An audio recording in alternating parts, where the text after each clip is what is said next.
नमस्कार, स्वागत है आपका केदारखंड एक्सप्रेस न्यूज में। मैं हूं आपके साथ कुलदीप राणा आजाद। इस बार उत्तराखंड नागरिक उड्डयन विकास प्राधिकरण ने केदारनाथ हेली सेवाओं को लेकर एक नई नीति बनाई है। अगर सरकार की तरफ से या तकनीकी खराबी के कारण या फिर मौसम खराब होने के कारण केदारनाथ हेली सेवाओं पर रोक लगाई जाती है या केदारनाथ के अलावा चारधाम यात्रा में किसी भी हेली सेवा पर रोक लगाई जाती है, तो जो पैसेंजर हैं, जो यात्री हैं, उनका किराया पूरा वापस लौटाया जाएगा। इससे पहले ये नियम नहीं था, ये नियम पहली बार बना है।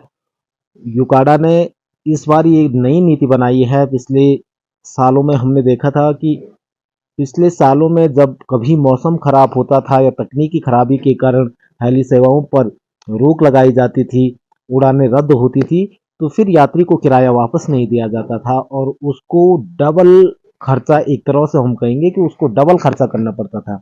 लेकिन इस बार ये एक राहत तीर्थयात्रियों के लिए है। हालांकि इसमें बहुत सारे प्रावधान भी हैं, नियम भी हैं। अगर यात्री 24 घंटे के भीतर अपना टिकट खुद ही रद्द करवाता है तो फिर उसको कोई पैसा वापस नहीं दिया जाता है, या फिर यात्री 1 घंटे पहले हेलीपैड पर नहीं पहुंचता है तो फिर भी यात्री को उसका किराया वापस नहीं दिया जाएगा। ये यूकाडा की तरफ से ये नियम बनाए गए हैं और इस बार जो हेली टिकटों की बुकिंग कर रही है, आईआरसीटीसी के जिम्मे ये टिकट बुकिंग का जिम्मा दे रखा है और यूकाडा इस पे पूरी निगरानी बनाए रखेगा। और इसके अलावा जो प्रावधान इस बार किए गए हैं, जो यूकाडा के सीईओ हैं सी रविशंकर, उन्होंने उनके अनुसार कहा गया है कि यदि कोई यात्री हेली सेवा की स्लॉट टाइम से 1 घंटे पहले हेलीपैड पर नहीं पहुंचता है तो माना जाएगा कि यात्री नहीं पहुंचा है। ऐसे में यात्री का किराया वापस नहीं होगा, ये उनकी तरफ से कहा गया है। इसके अलावा 24 घंटे पहले टिकट रद्द करने पर भी कोई रिफंड नहीं होगा। अगर यात्री खुद 24 घंटे पहले अगर टिकट अपना कैंसिल करवाता है तो उसको उसका किराया रिफंड नहीं होगा। तय समय से पहले 24 घंटे से 48 घंटे के बीच टिकट रद्द करने पर सिर्फ 25% यात्री को वापस दिया जाएगा। 24 घंटे से 5 दिन में 50% और 5 दिन से पहले टिकट रद्द करने पर 75% की राशि यात्री को वापस दिया जाएगा।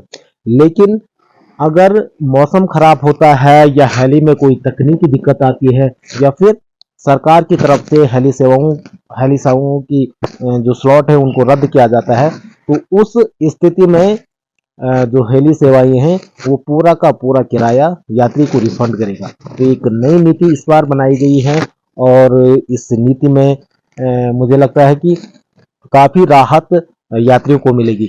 इसके अलावा एक नियम इस बार बनाया गया है कि जो जो यात्री अगर हेली टिकटों की बुकिंग करता है तो उसके लिए ऑनलाइन रजिस्ट्रेशन अनिवार्य है। मानी यात्रा का रजिस्ट्रेशन, जिस धाम में वो जा रहा है वहां उसको पहले रजिस्ट्रेशन करना पड़ेगा। ये नियम इस बार बनाए, बिना रजिस्ट्रेशन के उसका हेली टिकट भी नहीं हो पाएगा। और एक आदमी अपनी एक आईडी से सिर्फ 6 सीट ही बुक कर सकता है। अगर वो समूह में है तो फिर 12 सीट तक का प्रावधान उसमें रखा गया है। 12 सीट समूह में वो बुक कर सकता है, लेकिन अकेला एक आदमी अपनी आईडी से केवल 6 सीटें बुक करवा सकता है। तो ये एक नियम इसमें बनाया गया है। ऑनलाइन पंजीकरण का इसलिए इसमें पंजीकरण इसलिए इसमें अनिवार्य किया गया है ताकि जो कालाबाजारी टिकटों की होती है या जो इसमें गड़बड़ झाले होते हैं उस पर रोक लगाने के लिए ये नियम इस बार बनाया गया है। तो केदारनाथ और अन्य धामों तक जाने वाले तीर्थ यात्री हैं, अगर वो केदारनाथ हेली सेवा से जाना चाहते हैं तो उनको ये जानकारी काफी महत्वपूर्ण होने वाली है।